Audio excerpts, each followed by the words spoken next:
Halo bos, selamat petang, saya Iwan Pang. Hari ini kita kedai buat ada masuk yang kereta ni.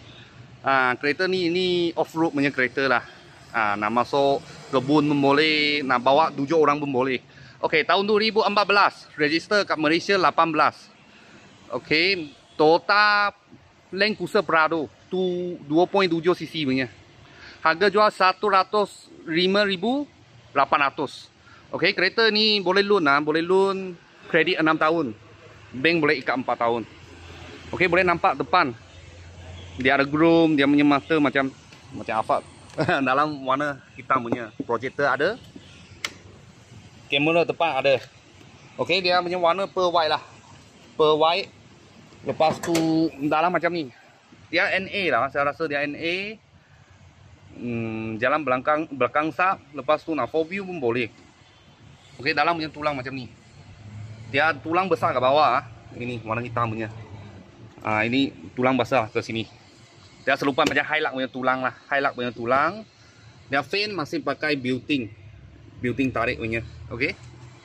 Lepas tu dari Jepun lah. Sebab dia import lah. Import punya kereta. Ini original lagi punya. Kereta baru, stiker original gam kat sini. Lepas tu tayar dia pakai, dulu punya owner pakai Michelin tayar lah. Michelin tayar tahun 2022. 44 sama lah. Okey, kamera kat sini. Lepas tu bijak dia pakai stainless steel punya, memang ada. Dalam sini chrome lah, Land Cruiser Prado. Bahannya cantik. Sebab selalu naik turun sini memang jala lah. Itu cover sini. Dia kasih tanpa ini. Boleh nampak tak jala sangat. Ini sebab stainless steel mah. Elektronik sih memang ada bagi you. Push start button.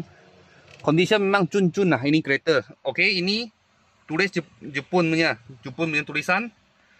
Memang sebab dia dari Jepun mah. Tapi dulu punya owner dia pasang satu Android ray kat sini. Boleh nampak sini. Okey, sini dia punya 4 view lah.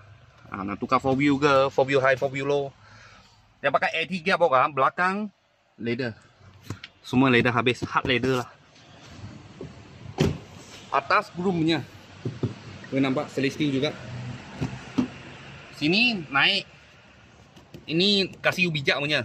Nak pergi belakang. Sini ada handle mah. Tarik boleh masuk belakang. Kasih macam ni. Okey, aircon kat sini. Belakang. Tahun 2014 register kat Malaysia 18 Land Cruiser Prado ah. Land Cruiser Prado. Dia pintu macam mana, macam ni buka. Sini button buka, cermin atas buka saja. Okey, dalam